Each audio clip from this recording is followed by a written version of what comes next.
really begin? This is Livespeak. We're bringing you tech news, Kickstarter investment strategies, and anything else we feel like we need to discuss with you.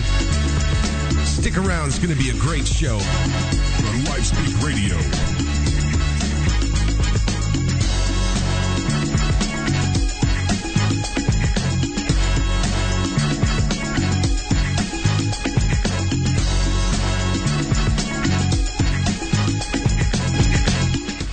Hello everybody and welcome to Diet Livespeak, broadcasting on iHeartRadio, Spreaker.com and via our website at livespeakradio.com. My name is John Rainey and I'll be your host for today's show, so let's get right down to it and start off with some tech news that's been making the news during the week.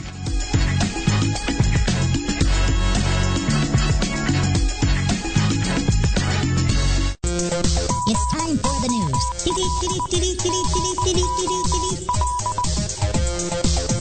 And as I said it already, welcome everybody to Diet Livespeak. I'd like to start the show off this evening by wishing everybody a happy Thanksgiving. I hope everybody has a nice couple of days and enjoys the festivities. A couple of the stories that we have on this evening's show is, of course, the ongoing feud between Google and Microsoft. I don't know if it's called a feud, it's kind of one-sided. But Google came back already, as we mentioned on Sunday. They've come back with a little retort. Also, we'll be discussing Apple. They've made some acquisitions this week, as well as we have a couple of stories about Amazon. But as I said already, we're going to start off with the first article this evening is about Apple. And Apple, as we discussed previously, and it's a story on the website at the moment, is that Apple confirmed a deal for 3D company PrimeSense, and the company are responsible for making the Kinect software or hardware that was used for the Microsoft Xbox. And they've come out and they've confirmed that they've actually bought it. It was only a rumour up until this point, or up until a couple of days ago, that they've bought it. And Apple spokesperson Christian Huguet has confirmed the closure of the deal. And a financial newspaper called Calculist reported earlier this month that Apple had paid $345 million for the Israeli-based company. But others closer to the deal said that it hadn't actually been finalised, but it has actually come out today that it has been finalised. There's no final figure on it yet. Some people were saying that 345 million was a little bit of a low estimate, that it could have even gone a little bit slightly higher.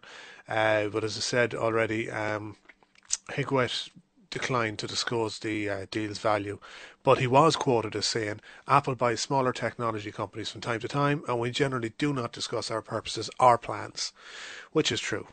Microsoft or Apple generally tend to keep their cards close to their chest, but if they're buying this, there are rumours already abound about the reasons why they bought it. But it said that Apple was reportedly in talks to acquire the 3D sensing company since July, when it was said to be offering $280 million.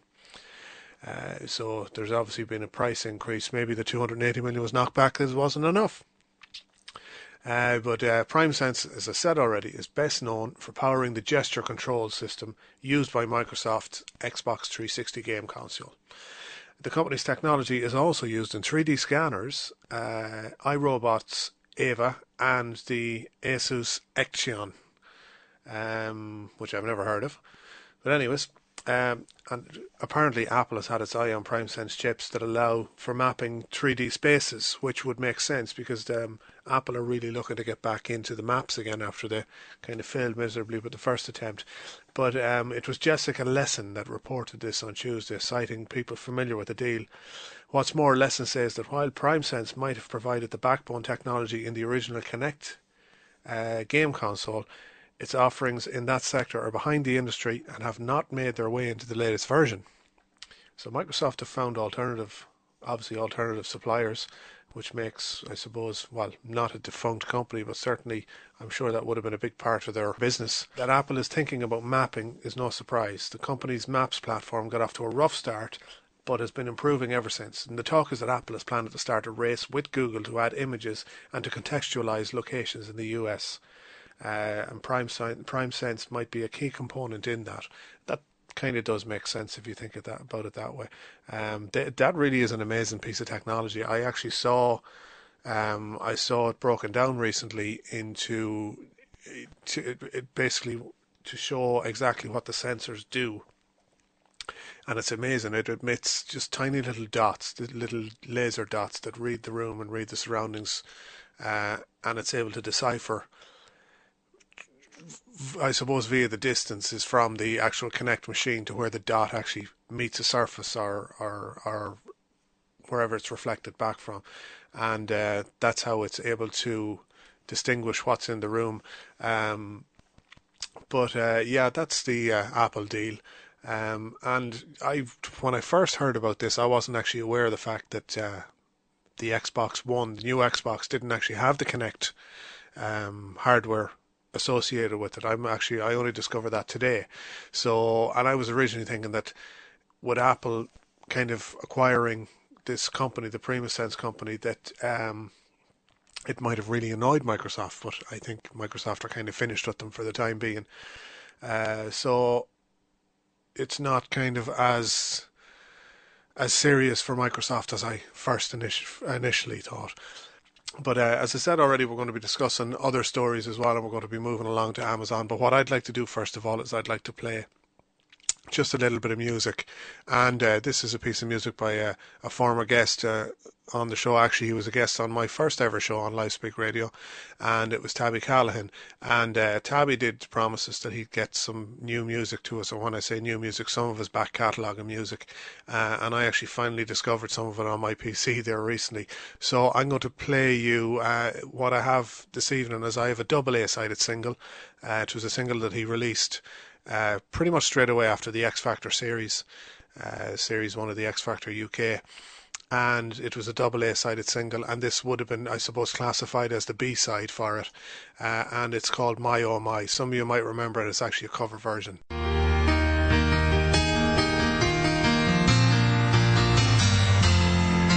believe in woman, my oh my.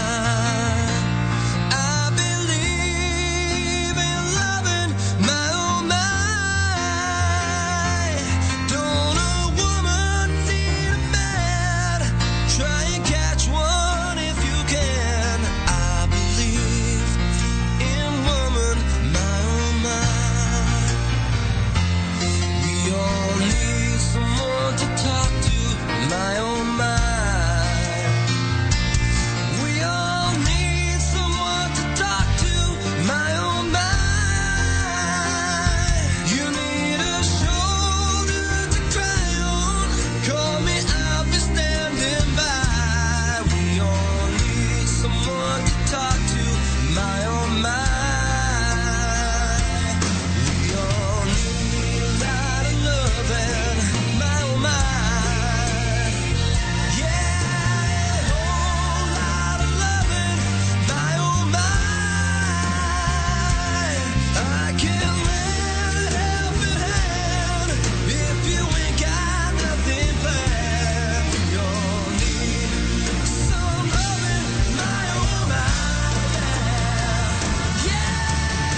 Tabby Callahan there, and my oh my.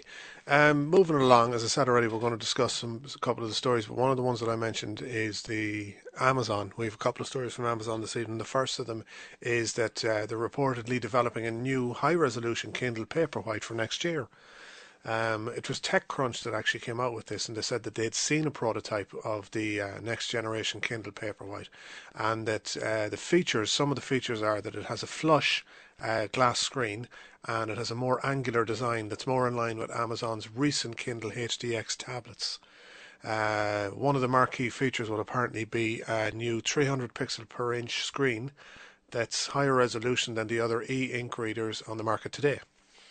And the new Paperwhite, reportedly codenamed Ice Wine, yes, W-I-N-E, for some reason, I don't know why they called it wine, is expected to utilise the improved screen with improved typography, including a new custom font designed specifically for the device. So, of course, those people out there that love their fonts, that should give you a nice little surprise. The new e-reader may also bring back physical controls. And the company that actually, the article that it was produced in, or TechCrunch, they accurately predicted Kindle's previous versions. They kind of reported what was in the previous versions of Kindle, and they were right about it. So there's nothing to say that they won't be right about this one. But what they're saying is that instead of actual buttons, the sides of the tablet will be squeezable with haptic feedback, or what they call haptic feedback. And what that is haptic technology is a tactile feedback technology, which takes advantage of the sense of touch by applying forces, vibrations, or motions to the user. The new Paperwhite will also reportedly have a light sensor so that it can automatically adjust the screen's brightness for ambient conditions.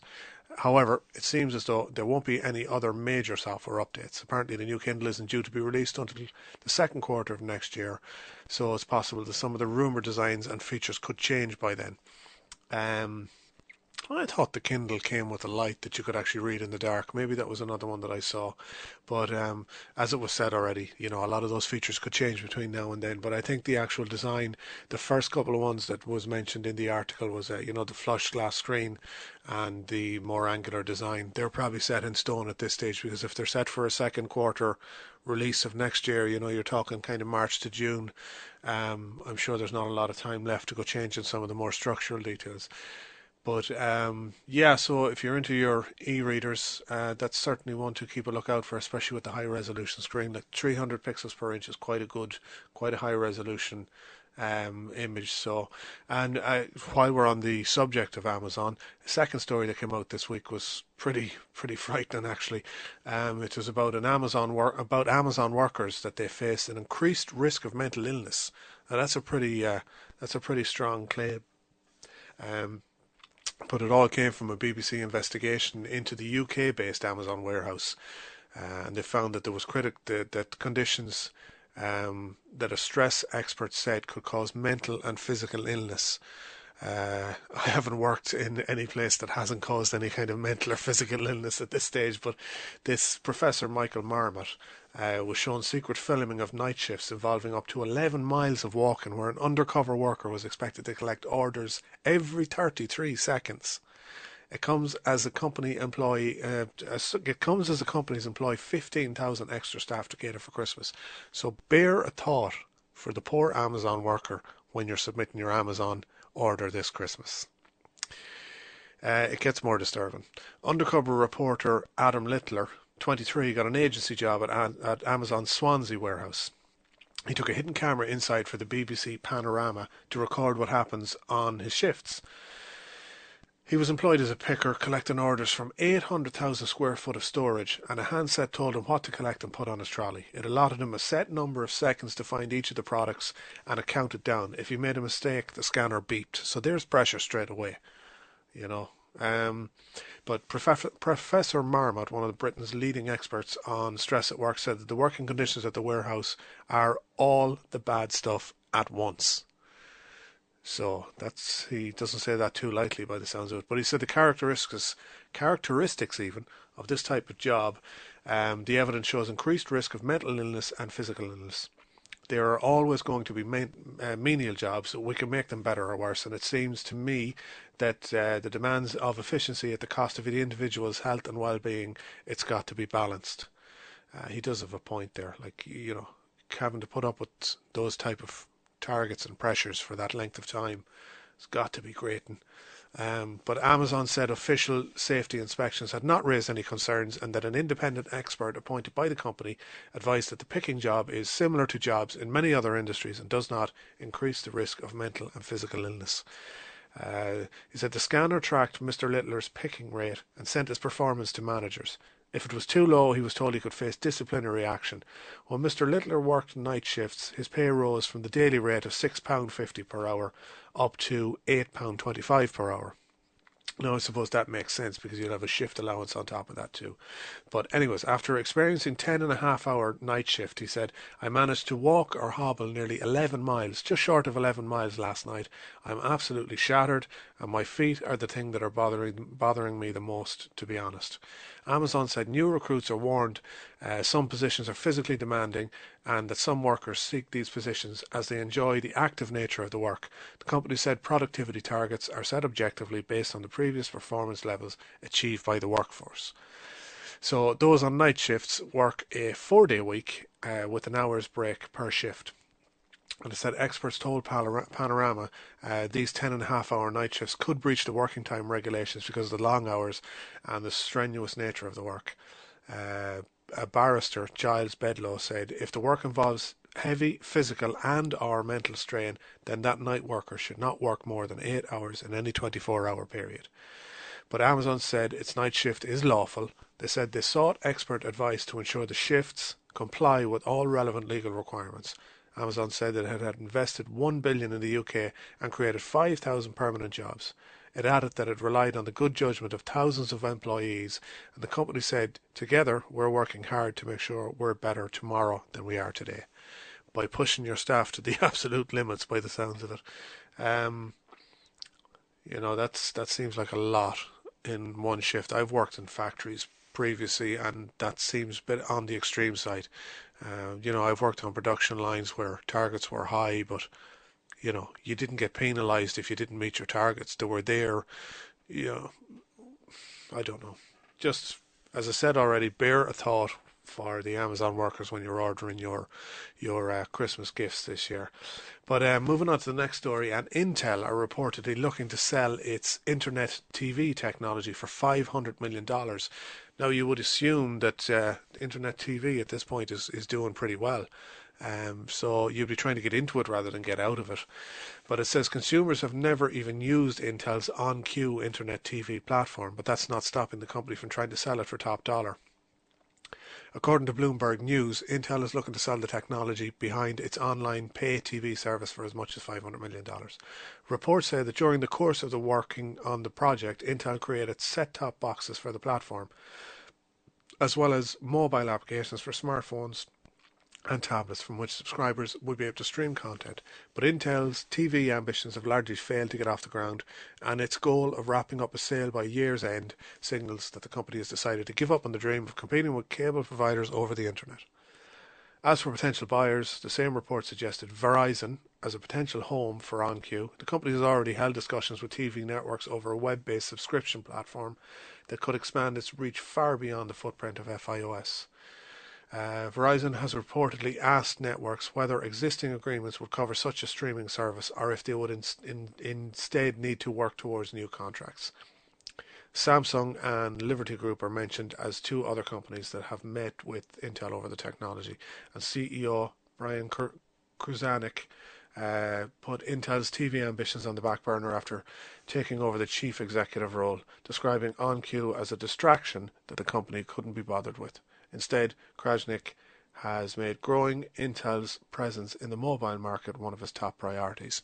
And I think they're actually getting involved with NVIDIA to produce a supercomputer of sorts. I don't know the full details behind that. I'm sure they're going to be kept secret until such time as they have more information on it, or until they're nearly finished the product. But yeah, there is rumours that Intel are pairing up with NVIDIA to produce a supercomputer. But yeah, that's... why would you spend or go that far into a project then only to discover that you're not really bothered about it. I know sometimes when you have a change of top personnel, they can maybe want to go a different direction, but it seems like an awful waste of man hours and waste of time to me. And as I said already, when that's kind of the golden market nowadays, your internet TV is kind of a big chunk of like the likes of your Chromecast and everything, which I think actually this week has expanded some of the TV that's available on it. But yeah, when you're looking at the likes of Netflix, and of course Amazon are launching their own one as well. So yeah, fair enough, there may be a few people at it, but there are room for more. But yeah. So, and this next story actually might be of interest to some web designers out there. That's one of the reasons it caught my eye. But there was a WYSIWYG editor called Barley, and it's been out for a while. It actually was a CMS, and they had this editor built into their own CMS. But what they've done now is they've expanded it to as a WordPress plugin, and it's a paid plugin as well. So what it does is it's a real-time editor that you can edit your page without having to go back into the back end. It's been available for a while in the Barley CMS, but now, as I said, they've extended it over the WordPress framework. So, what I said, 3 months after opening to the public, Barley, the WYSIWYG editor that allows you to add, update or delete content and images from a web page without logging in, is now targeting WordPress users with the new Barley for WordPress plugin. Before today, the Barley editor only worked with Barley's own CMS, though there was a WordPress import tool that reeled in data from WordPress and formatted to the Barley CMS instead. From today, however, Plain, the Pennsylvania-based company behind Barley, has announced that WordPress users can now access the Barley editor, which basically lets them bypass the familiar WordPress backend, taking them directly to the page that needs to be edited or created. They simply tap the page to start adding written content, upload images from their media library, throw some audio into the mix, embed videos, and see what the finished page looks like immediately. No preview buttons needed. Barley for WordPress will set you back $12 per year for each install, or $250 per year for an unlimited install license. And for non-WordPress users, the existing Barley editor continues to provide the same inline content editing for the Barley CMS. So yeah, definitely one to watch for the web designers out there. That's quite a cool feature, that you can actually edit the page live rather than having to switch over and back to view your progress while you're actually doing it. It's going to be a handy little feature that you can actually do it live. But anyways, that's a bit of web design news. And just while we're not on this topic, but I'm going to bring in this topic, seeing as we're on Talk Radio, and Livespeak Radio is actually featured on iHeart. There's a new Android app out this week for iHeart. And it's an Android app that allows local news, traffic and weather updates, and it also gives lock screen controls. This is a new one. iHeart, the streaming service that brings you local radio stations with you wherever you go, has updated its Android app today, and the fresh code brings some handy new features along. The most useful improvement is undoubtedly the new mini player that grants access to the playback controls from both lock screen and notification drawers, so users can pause, play and make volume adjustments without diving into the full app. Along with that bit of convenience, it also delivers local news, traffic and weather updates inside user-created custom stations, and iHeart talk show pages are accessible from within the app too. So you have no excuse now. You have to listen to iHeart Radio, and you have to listen to Livespeak Radio on your new app when you download it. And I'll put the links to the download in the show notes afterwards. But for the time being, I'm going to go and I'm going to play a second track, and this second track now is from Tabby as well. This would be the A side of the same single, and as I said, this was released as a first single straight after the UK X Factor show that Tabby was on back in 2004. So enjoy. This is called Number One.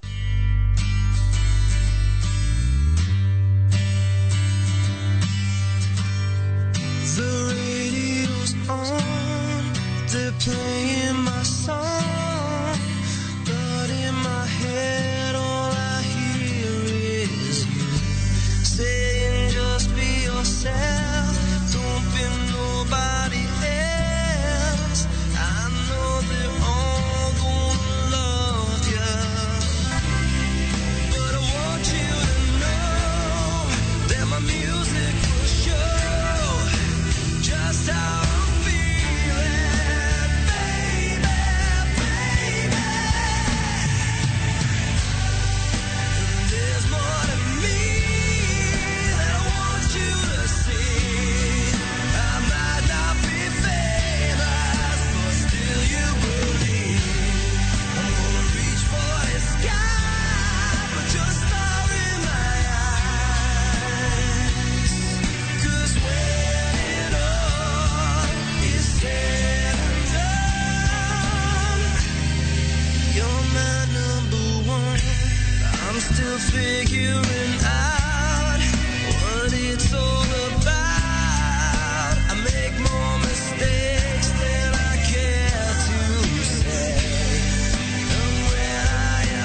You won't turn your back and run away.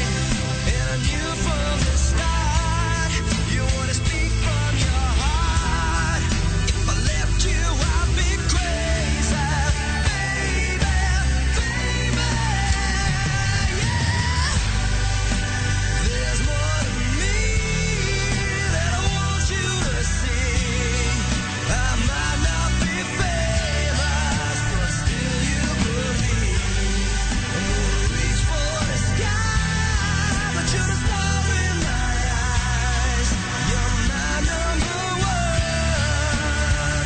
Yeah. Electric guitar, girl, I'm gonna be a star. Promise you that I'm coming home soon. 'Cause I got a plan. Jump on playing in a rock and roll band, got his tongue tied up, tied up. He got the world in his hands.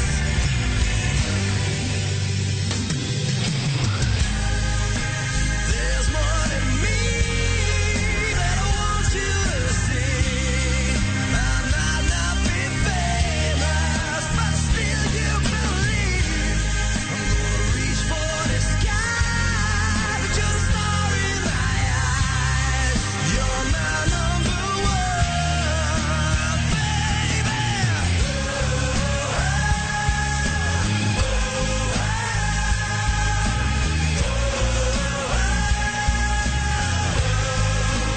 Don't you know, baby?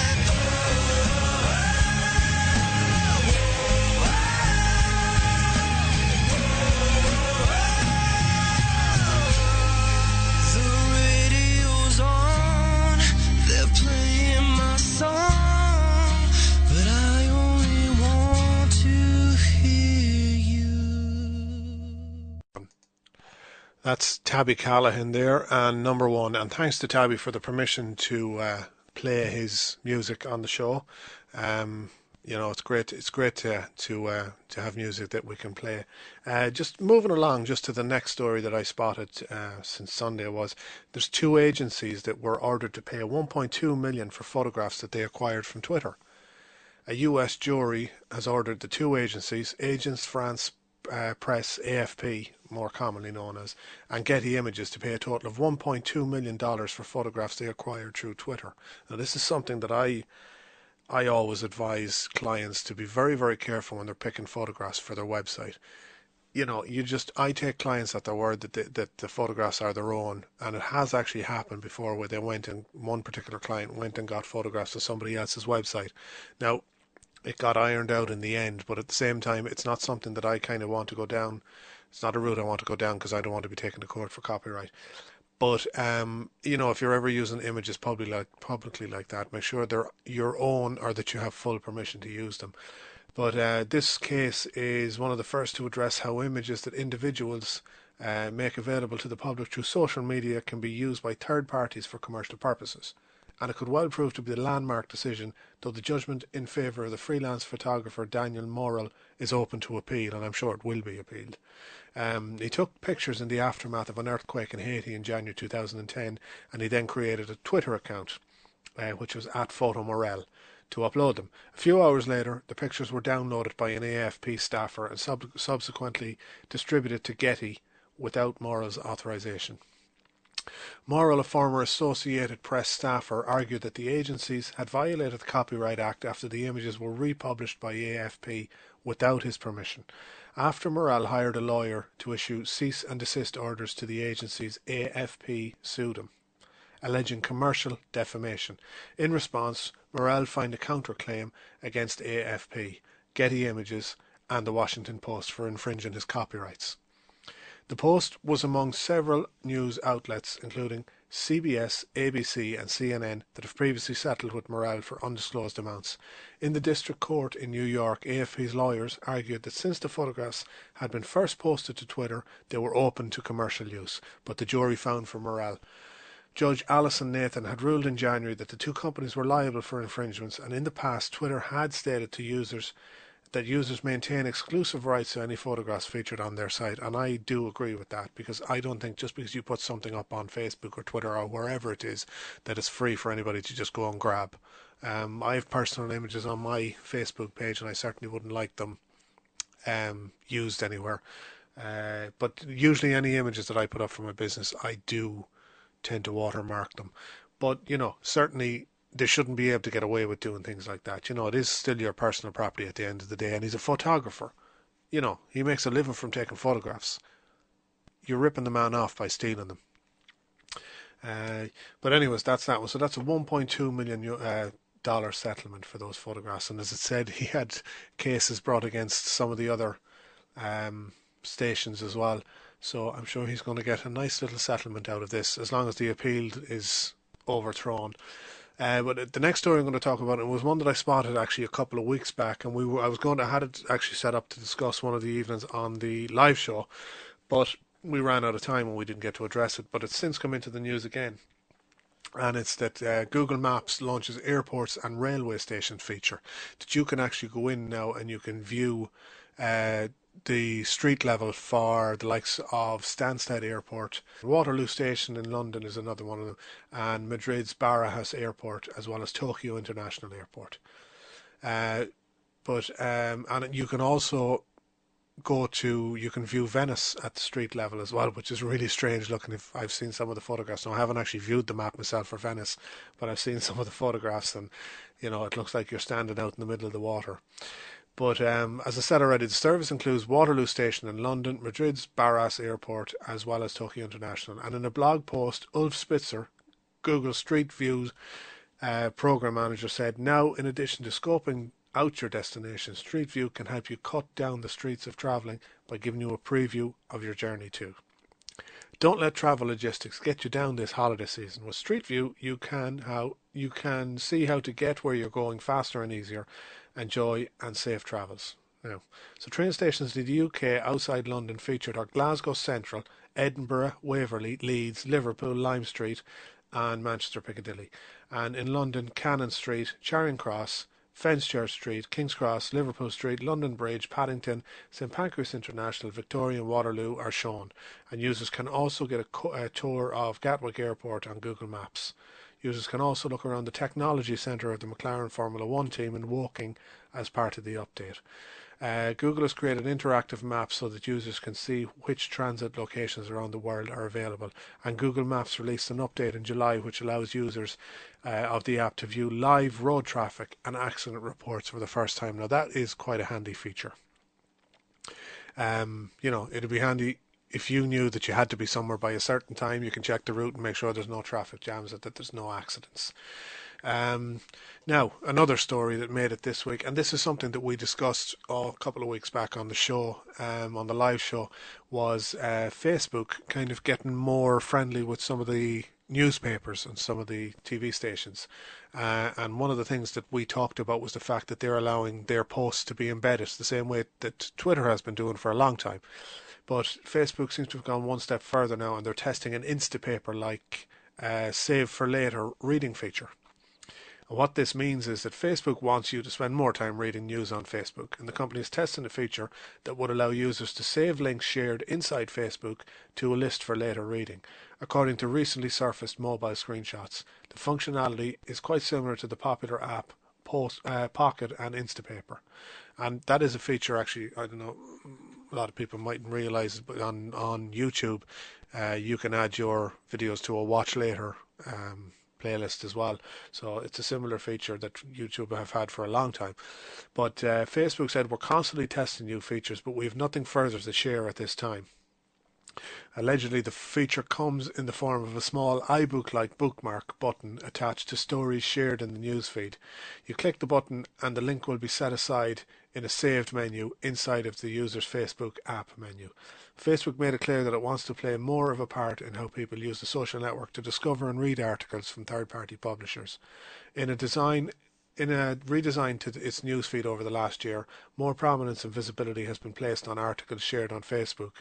Through this redesign, for whatever reason, has not yet rolled out widely to all users. Well, it's actually because I do post articles on the Livespeak radio page quite regularly, and I think that is quite a cool new feature because it does give the image, certainly the image in the article, quite prominence. So it kind of draws your attention to it more so than it would have before when it was just a thumbnail. But what was said was, we want to give everyone in the world the best personalised newspaper in the world. And that was Facebook CEO Mark Zuckerberg said at an event earlier this year. So, that's something that they've had in the pipeline for a while. And I think they kind of laid the groundwork earlier on this year when they started doing the embed posts and things like that. But it says the company is also reported to be building its own newsreader-like feature, according to the Wall Street Journal, a further attempt to make Facebook a destination for media content and discovery. This recent test is apparently the second iteration of a Save for Later feature, though earlier efforts were less visible and not as easy to understand and use. And it's unclear how many people are seeing the new feature or if Facebook will choose to roll it out as part of a wider release. Now, one of the things I noticed about Facebook when they're doing tests is they seem to do it on quiet evenings, and Sunday seems to be a particular favourite day of them. It's one of the days that I always notice kind of little features popping up, kind of as a prerequisite to them going live. They kind of drop them in maybe for a couple of hours and then they'll disappear again. That was one of the first places where I seen the boost post feature for anybody who has a Facebook page rather than a Facebook business page rather than an ordinary page. And I remember seeing that boost post option. I remember thinking to myself at the time, this is just another feature to make money. But look, Facebook is all about that now, and that's one of the reasons that they're trying to get friendly with the newspapers. So that they know that Twitter has kind of already made a success of it, so they're trying to follow suit. But this now, the next story we're going to talk about was kind of a follow-on to the stories that we discussed on last week's live show as well as the midweek show, and it's talking about Microsoft's Scroogle campaign, where they've been basically digging at Google for a long time now. And one of the stories that came out this week was that the History Channel's Pawn Stars were roped in to do kind of an advert for Microsoft's Google campaign. And what I'm actually going to do is I'm going to play you the advert, because there's no point in me telling you what it's about and then playing the ad. You can make up your own mind about it. But it's funny. It's definitely worth listening to. So I'm going to play it. I got this Google Chromebook as a gift from my mom. I brought it in today, hoping to get enough cash out of it to get to Hollywood. Hi, how can I help you? Hi, I'm looking to trade in this gift for a ticket to Hollywood. What makes you think it's worth that much? It's a laptop.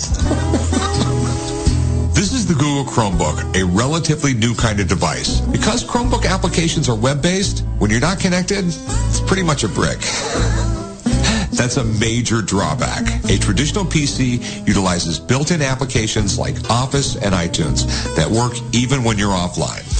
You see this thingy? That means it's not a real laptop. It doesn't have Windows or Office. Without Wi-Fi, it doesn't do much at all. And when you are online, Google tracks what you do so they can sell ads.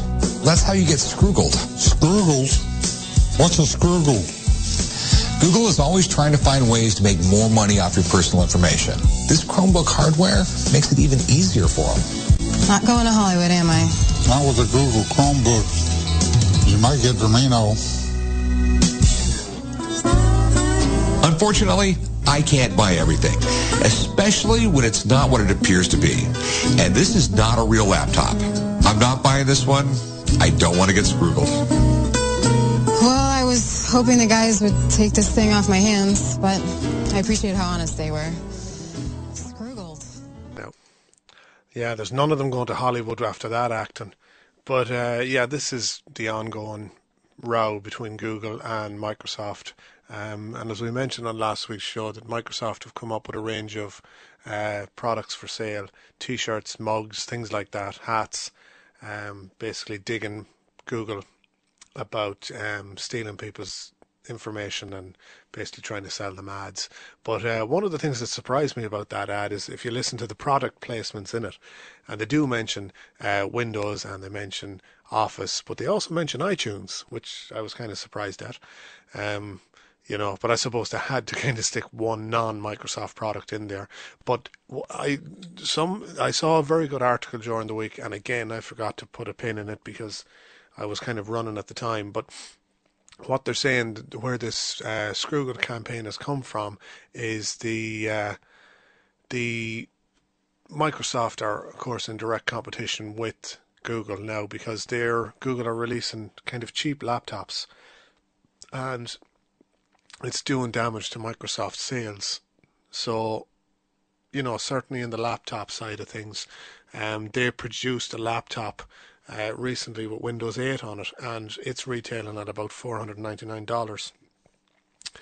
And Google is retailing at around $299, the Chromebook. Now, fair enough, you made some valid points there about it not being much use to you if you're not connected to the internet, but who's not connected to the internet? I think they're grasping at straws there. But again, this is just my opinion, but I think really Microsoft are starting to look pretty pathetic. But yeah, I'm going to take a quick commercial break now, and I'll be back right after this. Hey everybody, this is John from Livespeak Radio. Radio advertising has always been one of the best mediums for businesses to reach their target audience, and with the success of internet radio, it's reached a whole new level. Internet radio is the most cost-effective way to reach a wider audience, and at Livespeak Radio, we have a global audience. That means that we can offer the ideal platform for your business to advertise. To advertise on Livespeak Radio, get in touch with us today through our website at livespeakradio.com or send us an email to marketing@livespeakradio.com.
Welcome back, everybody, to Diet Livespeak.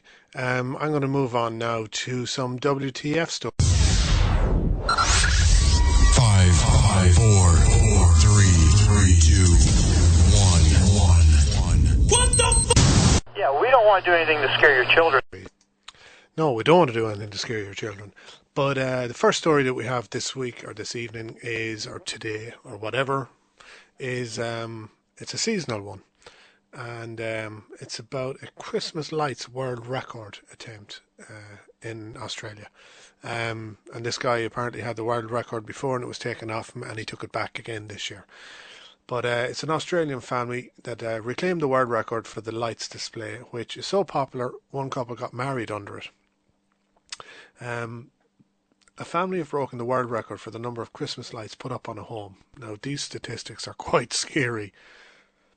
For the second time, this family has done it. The Richards family of Canberra, Australia, have installed 502,165 lights around their house and garden. David Richards, a barrister, started work on stringing the 48 kilometres of wires around his property in early October. He had previously held the world record with 330,000 lights in 2011, but lost it last year to a family in New York. The mammoth display, which is expected to be seen by tens of thousands of visitors, has been erected to raise money for a children's charity, but Mr. Richards told the Canberra Times part of his motivation for spending almost every weekend working on the project was to reclaim the record. The family from New York had only managed 15,000 more than Richards' previous record last year, so he felt it was an easy target to achieve.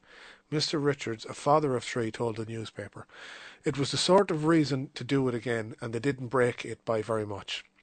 I thought 500,000 was a nice round number, so I decided to go all out because I may never do it again." A representative from Guinness World Records visited the house on Sunday and confirmed the feat the next day. The display has proved so popular, one couple even got married under it. Patrick Cormack became hitched to Mr. Richards' cousin, Luana Marriott, at the house on Saturday under a blanket of white lights. He said it was amazing. Mr. Richards said most of his neighbours supported the display, but some had not spoken to him since the last record was set. He said he bought all the lights himself, but was unwilling to reveal the cost, and the additional cost to his electricity bill, however, is an extra £1,400 a month, and it's been picked up by the Green Energy Company, and £1,400 a month equates to about $2,300 per month. I think that's a bit extreme, to be quite honest with you. What I'd like to know is, did the guy from the Guinness World Records actually go around and count every single one of the lights? Because they seem very, very specific about it. 502,165 lights. I'm sure it has to be verified and counted, because whoever's doing the next record, they can get away with 502,166 lights.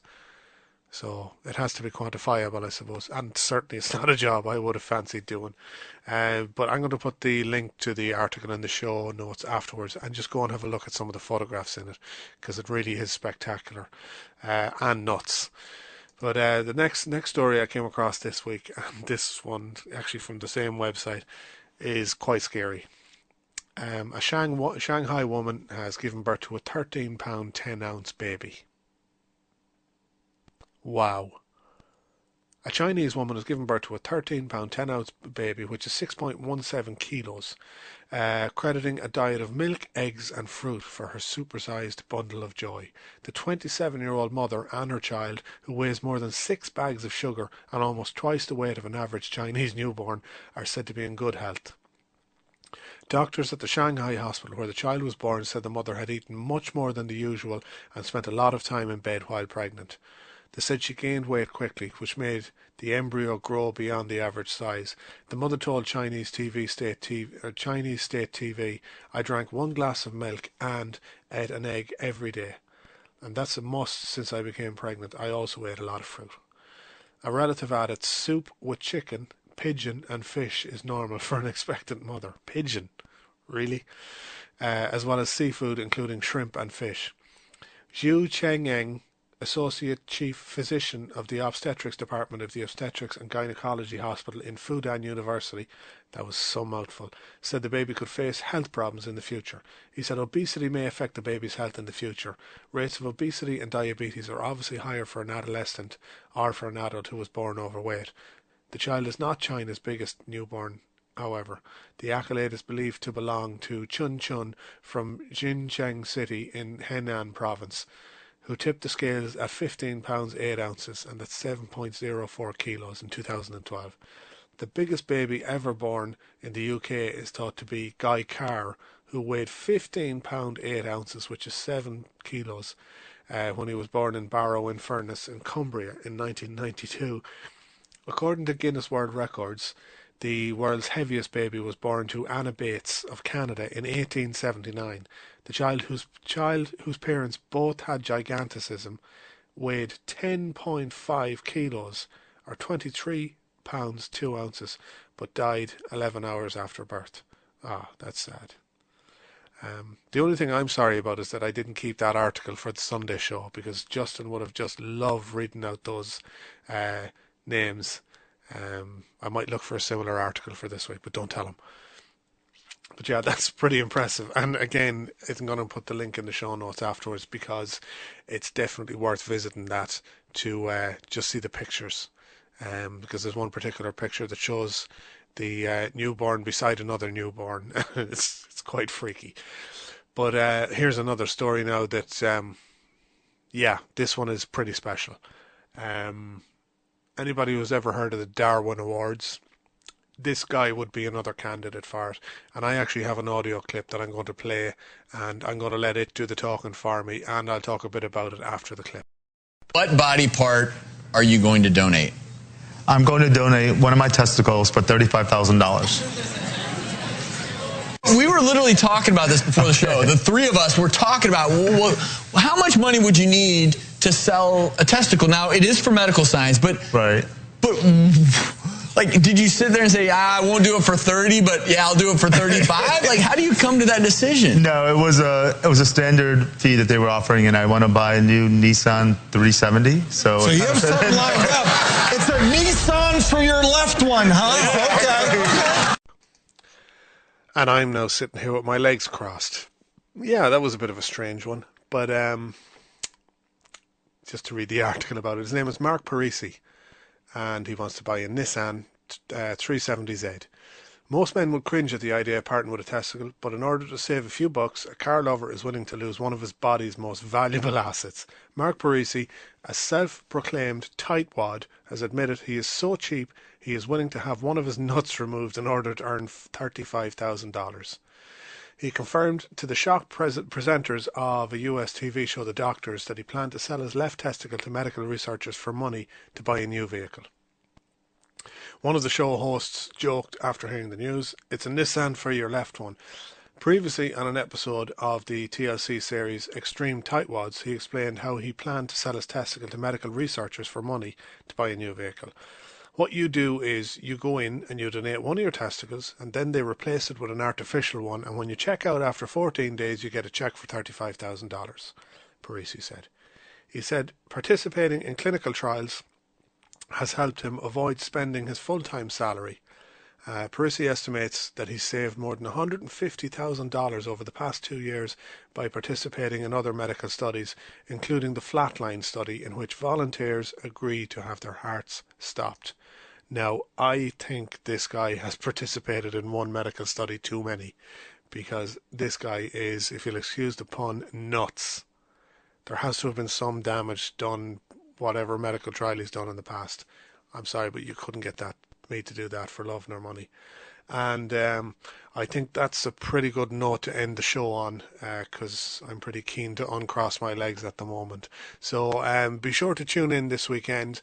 We have a full show again this weekend, and with it being Thanksgiving weekend, you can all, of course, you'll have plenty of time to tune in. And as I said, you can listen to the last Sunday's episode of Livespeak Radio at our website at livespeakradio.com. You can also listen in at Spreaker.com, and you can listen obviously on iHeartRadio. next Sunday's show, we're going to feature a Kickstarter project that we discussed a couple of weeks back, and it's going to be the alarm clock. So if you're interested in that sort of thing, be sure to tune in. And I'm going to leave you now with Hotel Union and Youngblood, and I'll talk to you on Sunday's show. Maybe it's a thundercloud passing by. It's heavy like an undertow in my mind. It's a flood